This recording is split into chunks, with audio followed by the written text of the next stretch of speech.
Government pleader നിയമനവുമായി ബന്ധപ്പെട്ട പ്രശ്നത്തിനിടെ മുഖ്യമന്ത്രി VD. സതീശനെ നേരിൽ കണ്ട് കെ.എസ്.യു. പ്രസിഡന്റ് അലോഷ്യസ് സേവ്യർ. കെ.എസ്.യുവിന്റെ ആശങ്കകൾ സർക്കാരിനെ അറിയിച്ചിട്ടുണ്ടെന്നും ബാക്കി തീരുമാനങ്ങൾ എടുക്കേണ്ടത് മുഖ്യമന്ത്രിയാണെന്നും കൂടിക്കാഴ്ചയ്ക്ക് ശേഷം അദ്ദേഹം മാധ്യമങ്ങളോട് പ്രതികരിച്ചു.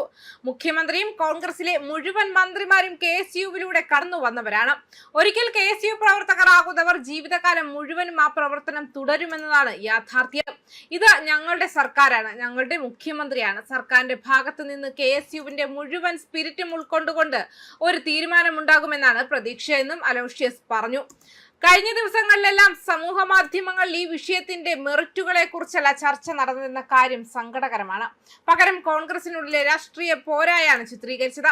കോൺഗ്രസ് സർക്കാരിനെതിരെ കെ.എസ്.യു. വലിയൊരു പ്രതിഷേധം ഉന്നയിക്കുന്നു എന്ന തരത്തിലായിരുന്നു ചർച്ചകൾ. അങ്ങനെ ഒരു സാഹചര്യവും നിലവിലില്ലെന്നും അദ്ദേഹം മാധ്യമങ്ങളോട് വ്യക്തമാക്കി. കഴിഞ്ഞ 10 വർഷക്കാലം ഞങ്ങൾ എല്ലാവരും ഒരുമിച്ച് ചോരയും നീരും വിയർപ്പും ഒഴുക്കിയതിന്റെ ഫലം കൂടിയാണ് കോൺഗ്രസിന്റെ വിജയം എന്നതുകൊണ്ട് ഇത് ഞങ്ങളുടെ സർക്കാരാണെന്നാണ് അർത്ഥമാക്കിയത്.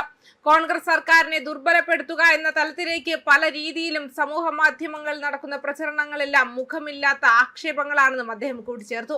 ഗവൺമെന്റ് പ്ലീഡർ നിയമനവുമായി ബന്ധപ്പെട്ട സർക്കാരും കെ.എസ്.യുവും തമ്മിലുള്ള അഭിപ്രായ ഭിന്നതയ്ക്കിടെ കൊച്ചിയിലെ സേക്രഡ് ഹാർട്ട് കോളേജിൽ നടന്ന പരിപാടിയിൽ അലോഷ്യസ് സേവ്യറെ കണ്ടിട്ട് മുഖ്യമന്ത്രി മുഖം കൊടുക്കാതെ പോയത് വലിയ വിവാദമായിരുന്നു. ഇതിന് പിന്നാലെയാണ് ഇപ്പോൾ കൂടിക്കാഴ്ച നടന്നത്. അതേസമയം അഭിഭാഷക നിയമന വിവാദത്തെ തുടർന്ന് സംസ്ഥാനത്ത് മുഖ്യമന്ത്രി കെ.എസ്.യു. സംഘർഷം തുടരുന്നതിനിടെ കെ.എസ്.യു. സംസ്ഥാന പ്രസിഡന്റ് അലോഷ്യസ് സേവ്യറിന് മുഖ്യമന്ത്രിയെ കാണാൻ മുഖ്യമന്ത്രിയുടെ ഓഫീസ് അപ്പോയിന്റ്മെന്റ് നൽകിയില്ലായിരുന്നു. ഈ നിയമനങ്ങളിൽ കെ.എസ്.യുവിന് പങ്കില്ലെന്ന മുഖ്യമന്ത്രിയുടെ പരാമർശത്തിനെതിരെ പാർട്ടിയിലെ വിദ്യാർത്ഥി വിഭാഗത്തിൽ വിയോജിപ്പ് പുകയുന്നുണ്ടെങ്കിലും യോഗം ചേരുന്നതുവരെ തുടർ നടപടികളൊന്നും സ്വീകരിക്കേണ്ടതില്ലെന്നാണ് അവർ തീരുമാനിച്ചിരുന്നത്. മുഖ്യമന്ത്രിയുടെ പരാമർശത്തിൽ തിരുവനന്തപുരം ഗവൺമെന്റ് ലോ കോളേജിലെ കെ.എസ്.യു. യൂണിറ്റ് പരസ്യമായി അതൃപ്തി പ്രകടിപ്പിച്ചിരുന്നെങ്കിലും ഈ വിഷയത്തിൽ സാധ്യമായ ഗ്രൂപ്പ് ചലനാത്മകതയെക്കുറിച്ചുള്ള ചർച്ചകൾ തുടരുകയാണ്. മുഖ്യമന്ത്രിയെ കാണാനുള്ള അപ്പോയിന്റ്മെന്റ് തന്റെ തിരക്കേറിയ സമയക്രമം കാരണം ലഭിച്ചില്ലെന്ന് അലോഷ്യസ് അറിയിച്ചത്.